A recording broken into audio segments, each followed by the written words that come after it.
In a previous video, I explained how to use my relate, challenge, resolve structure to tell stories. In short, the idea is that every story is a sequence of meaningful moments, and we can use my framework to find those meaningful moments, starting with moments that help the audience relate to the story, then moments that show the pain of the challenge, finishing with moments that show how the challenge was resolved. Now, structuring stories is one thing, but then making the stories interesting is a whole other thing. Think of relate, challenge, resolve as the protein, vegetables, and staple of any meal. It's essential, but on its own, it's a bit bland. We need some flavoring to bring it to life. So let me introduce what I call the 3 ingredients of stories. The 3 ingredients of stories are the techniques we use to bring the details to life. And I love the 3 ingredients because not only can they make your stories more interesting, they can also be used on their own to help you communicate with more impact, even if you're not telling a story. And so, the 3 ingredients of stories are: number 1, show, don't tell. Have you ever noticed that when you read a great novel, you're not just reading words on a page, the words are creating movies in your mind? That's because great storytellers show you the details instead of telling you them. In novels, the way they do this is by using vivid language. They describe things you can easily imagine with your senses, such as images, sounds, scents, tastes, and feelings, and so on. Instead of telling you the man was angry, they paint a picture by describing how he slammed his laptop on the floor and stormed out the room. With such vivid details, they don't need to tell you he was angry. You can see it for yourself. Vivid language is not the only way of using show, don't tell.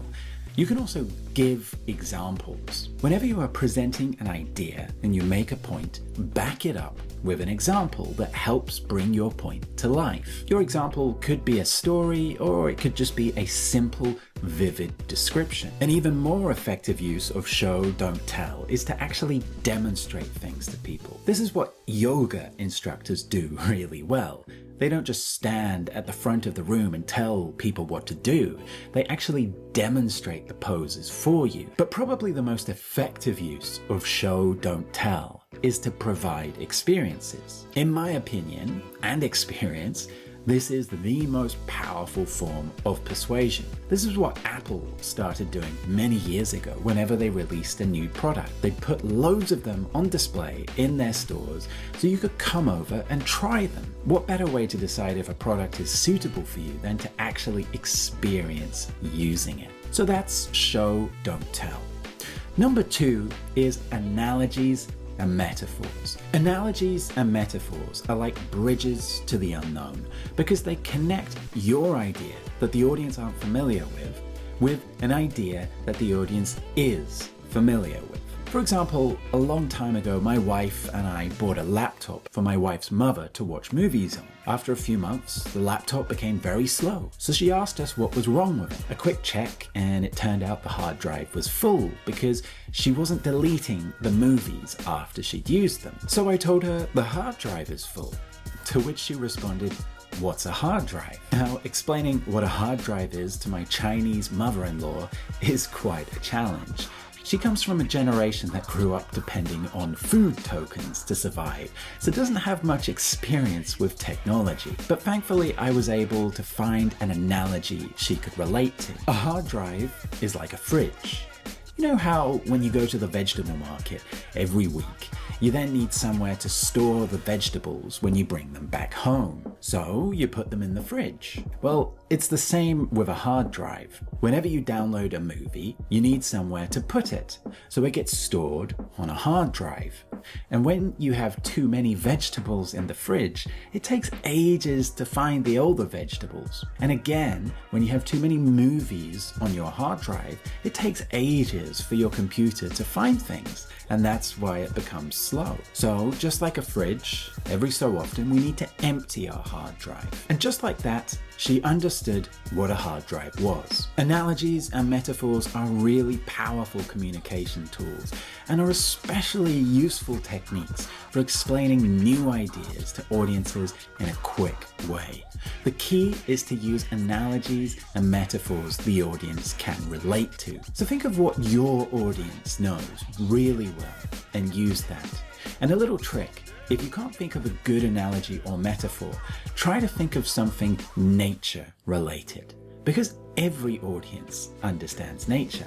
We are nature, after all. So that's number 2. Number 3, contrast. If I told you last month I sold 143 units, you'd probably say, so what?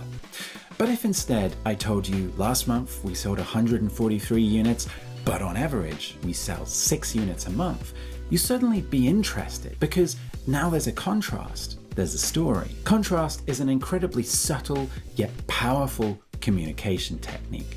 By contrasting one thing with another, you create a space for meaning to emerge, within which are endless opportunities for stories. The space between 6 units and 143 units is a story of how we sold more, a story that any audience interested in the sale of these units will be extremely interested in hearing. And if you think about it, every story is made up of countless contrasts. A scene is an entire contrast between beginning and end. Different characters have traits, beliefs, and worldviews that contrast with one another, creating all sorts of interesting dialogues and experiences for them. And even the characters themselves contrast throughout the story, starting the story in one way and finishing in a completely different way. Facts and statistics in isolation are completely meaningless, but the moment you present them in contrast with something else is the moment they gain more meaning. And that makes contrast a fantastic tool to add to your communication toolkit. So there we have it, the 3 ingredients of stories: show, don't tell, analogies and metaphors, and contrast, to help make your stories more interesting. If you'd like to learn more, then check out my free storytelling guide and template, or you can check out my book or online course, all of which you can find links for in the description below. I hope you found that video useful. I'll see you next time.